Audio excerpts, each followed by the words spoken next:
Now, back to more of Behind the Scenes at the Hanover Theater. And your host, Lisa Condit. Welcome back to Behind the Scenes with the Hanover Theater. This is Laurie Carr filling in for Lisa Condit. Lisa and I were discussing the youth summer program. We have an interview with Lisa and our Director of Education and Operations, Meghan Patrick, about the youth summer program. You have been very, very busy this summer, and you must love it when people say, oh, you work at the theater. It's summertime. Does everybody go on vacations? It's slow there, right? That is exactly what people say. They'll go, oh, you must be looking forward to the summer. Everything will slow down. But as you know, it's actually quite the opposite. We are very busy during the summer, especially for our youth summer program. Which is our 3-week program that we run usually in July for 3 weeks, Monday through Friday from 9 a.m. to 3 p.m., where we have a group of usually about 40 students who come in and rehearse for a final production. But more importantly, they meet in the mornings in classes for music, drama, and dance so that they can really start to hone their skills and get an experience that they don't have in the classroom. And this year we actually added a second session for the very first time. So that was exciting. And we had a whole new group of students coming in right after the first group doing the same show. So it was really interesting to see the different experiences that they had. Oh, and this summer program is fabulous. It's very sought after, and for anybody who's listening, if you know somebody who wants to be involved, you need to respond the day we announce it, especially for that first session, because it does sell out just that quickly. Yeah, if you're interested in making sure that you get an announcement or information about that, you can contact our box office and ask them to just add the education code to your account or youth summer program code so that when we send that out, we make sure that you get that information. And so you mentioned that this was the first year we did a second session. Do you think that we'll probably end up doing that next year? I think we will. Kind of taking a few weeks to sort of let it all sink in and look over, how everything went. But we had a really great response, and we were happy that we did that second session. It goes on sale the end of February vacation every year, so that's when you want to look out for it. And last year, as you said, it sold out very quickly. So we sort of went back and forth. Do we add a second session? And as our waiting list grew and grew and grew, we decided, okay, this is a good step. So we decided that, yes, this is a good step. Why don't we go ahead and add a second session? And we started the chain of events that would allow us to do that. So it took a little while to get the second one on sale, but we're happy that we did it. Well, first of all, it's not as easy as people might think. Oh, I think I'll just open a second session and we'll just do the whole thing all over again, because this is a full-blown production. You have the scenery, you have the costumes, obviously you have the talent that's in the youth summer program. And how about the music director and the choreographer and the stage hands? I don't think that people necessarily understand how much more goes into it. So right. You just wrapped up those 2 3-week sessions of the summer youth program or the youth summer program. What are your goals when preparing for this highly intense performing arts program? Our goals for the youth summer program really involve giving the students an experience they wouldn't have in their typical school setting. First of all, not every school has a theater program, so we have some students who are looking for that outlet because they can't get it throughout the school year. And second, we have schools that they'll do maybe a play or a musical every year, but the school doesn't have acting classes or maybe even music classes and dance classes. And so this program really gives students an opportunity to have that training, that one-on-one training that allows them to kind of move forward so that they're more prepared for the next audition. It also gives them a great opportunity to network with other students who have similar likes to them. And I think that's one of the most powerful aspects of the program, is that when students leave this program, one of the best responses that we have is that they met somebody that was like them.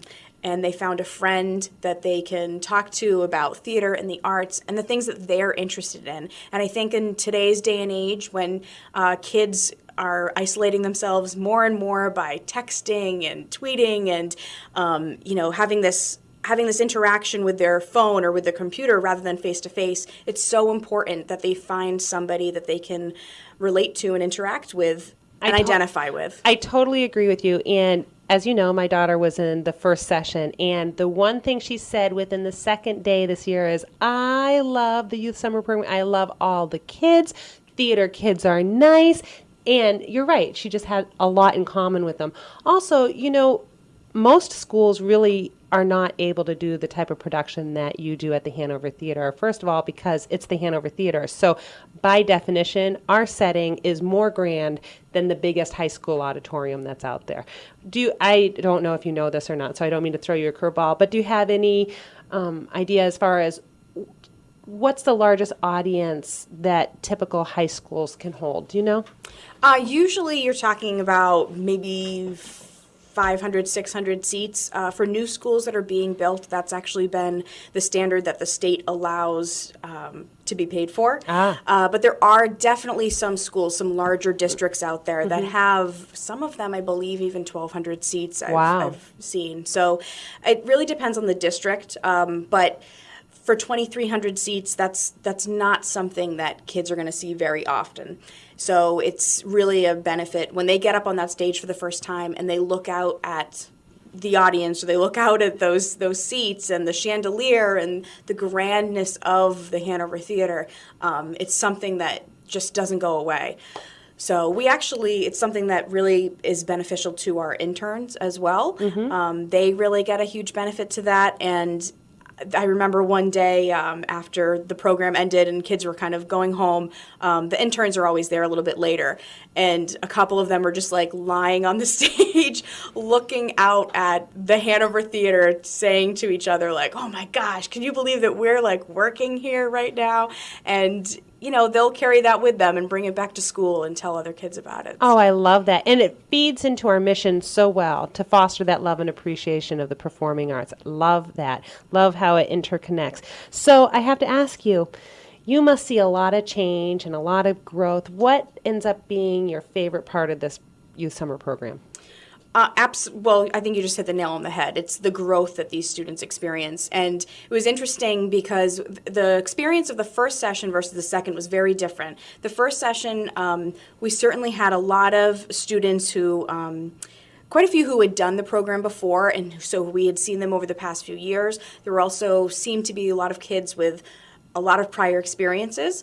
And so they came in sort of ready to go, and it was nice to see some of those kids year after year, the growth that they've experienced. In particular, one of our students, Lucas, had been with us every year.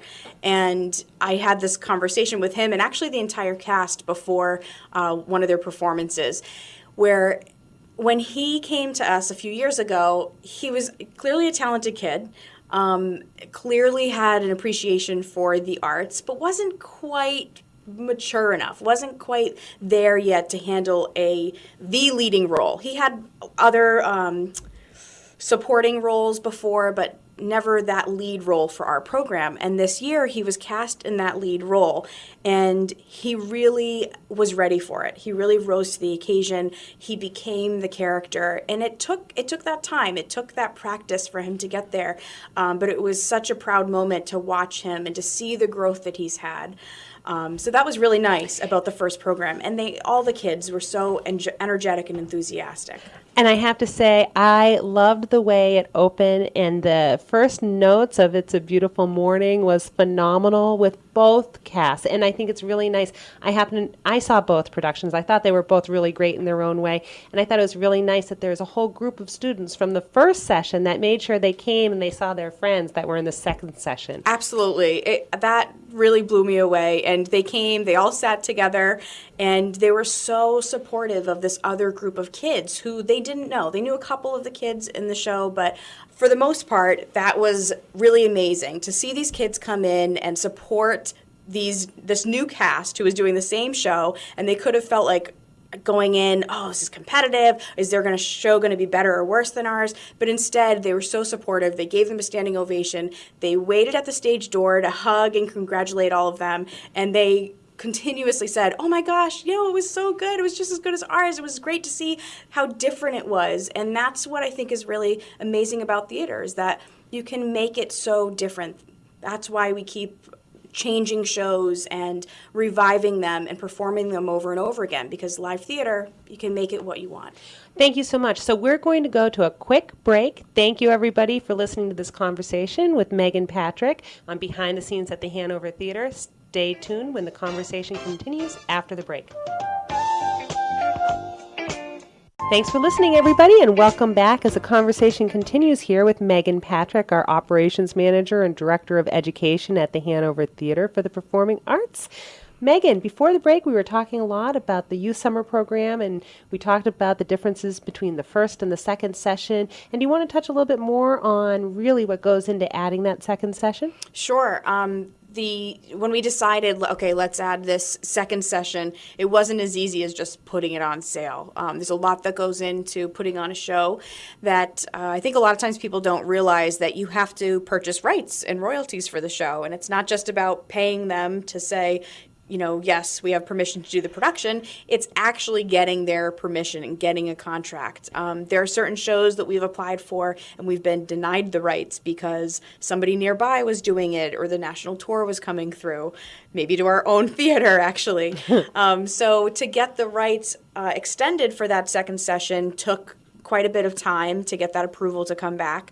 And then we have to have that staff continue through. And unfortunately, we weren't able to have the same music director and choreographer. They were not available for a second session, as you can understand, because 3 weeks, 9 to 3 every day, when kids are home from school, and if you need to be home with them, or you don't get a lot of a break during the year, it's tough to commit to another 3 weeks back to back. So we sought out a new music director and a new choreographer, which was actually really wonderful to have the opportunity to give kids a whole new set of people to work with. So that took a little bit of time, of course, to find a new music director, to find a new choreographer, to get their schedules straightened out, to make sure that they were on board. And then we like to try to have our assistants stay on as well. So the interns that we had hired for the first session, we needed to make sure that their calendars got cleared. So it was a lot of going back and forth, lining everybody up, making sure that the stars aligned before we could go ahead and put it on sale. Well, another really popular program that you manage is the Student Critics Program. I love this program. Remember, I come from a writing background, and I think it's so fabulous that you work with different schools and students have to apply, right, in order to participate. And then you have Paul Colas coming in and really talking to them about how to write critiques, how this program really has that power to enhance critical thinking in young people. The Student Critic Program, when we set out to begin this, it was to give not only students an opportunity to come and see the performing arts, but to give them a new opportunity to learn a different writing style, to be creative in their writing, and not to worry about an introduction and the body and the conclusion, but to sort of have more of a free style.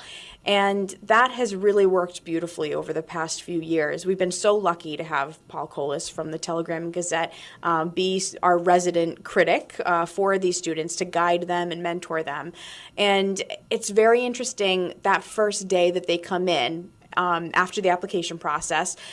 They come in and they come and see a show, and we talk with them and they discuss the show back and forth afterwards. But the number one thing that they're stressed about is, well, how are we supposed to write it? Do you want us to write it this way? Do we need to use an MLA format?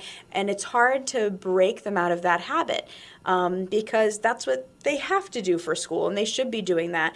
But this gives students an outlet to sort of be more creative and write in a style that you don't get taught in the regular school setting.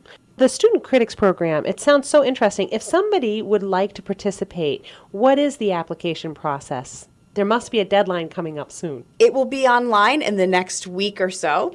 And you can apply just through the website. You can print out the application, and it's actually a free program for students. They have to come up with, they need a letter of recommendation, they fill out the application, and write an essay about why they should be involved. But we have a wide range of students and backgrounds, whether they are interested really in writing, or they love performing, or they're dancers, and it's actually been wonderful to have a mixture of students having different interests in the arts when they come into the program, because they bring something new to the discussion. But one of the benefits of that student critic program, like I said, is that it's free to students. So we do get a lot of applicants, but they get that benefit of seeing all of these shows throughout the season. And I just want to mention, with our second session this year of the summer program, we actually had a lot of scholarship recipients for that program as well. And there's something really special about giving a student an opportunity to get access to the arts that they wouldn't otherwise have. And when we had this group of second session students come in, as I said, a lot of them were scholarship recipients. And because of that, some of them didn't have as much experience as the other kids. And you could kind of see them looking at each other going, wait a minute, what is he doing or what is she doing? And we were a little bit nervous at first going, are they going to pick it up? Are they going to get it? And it was almost more rewarding watching those kids grow over those 3 weeks because they had so much further to go. But they did. They got there and they gave a wonderful performance. And, those kids, they will take that with them. All of these education programs that we do, I always keep in the back of my mind that these kids that we're working with, they are our future theater goers. They are our future in the arts. They're going to write the next Broadway musical. They're going to win the next Tony Award.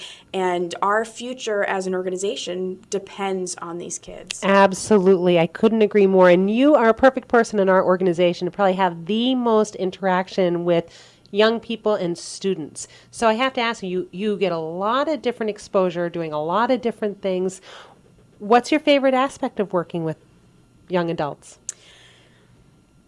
I love working with children because they're so open to trying new things. They're so open to change and exploring.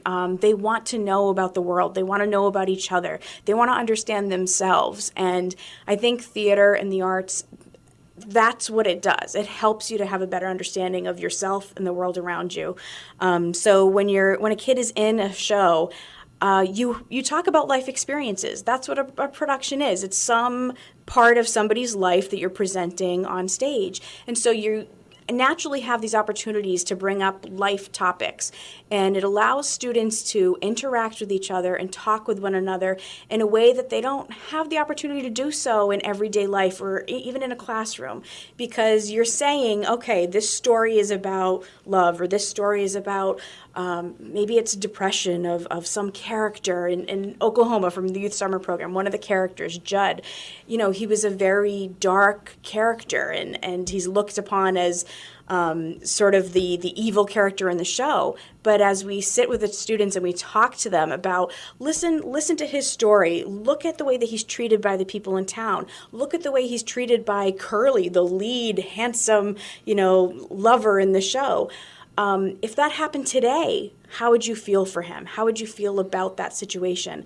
And they can relate to it, and they talk about times when they may have been called out for something or felt bad or felt like an outcast. And it allows them to relate their lives to these stories and open up to one another. Oh, absolutely. Can you tell us a little bit more about the Goddard program?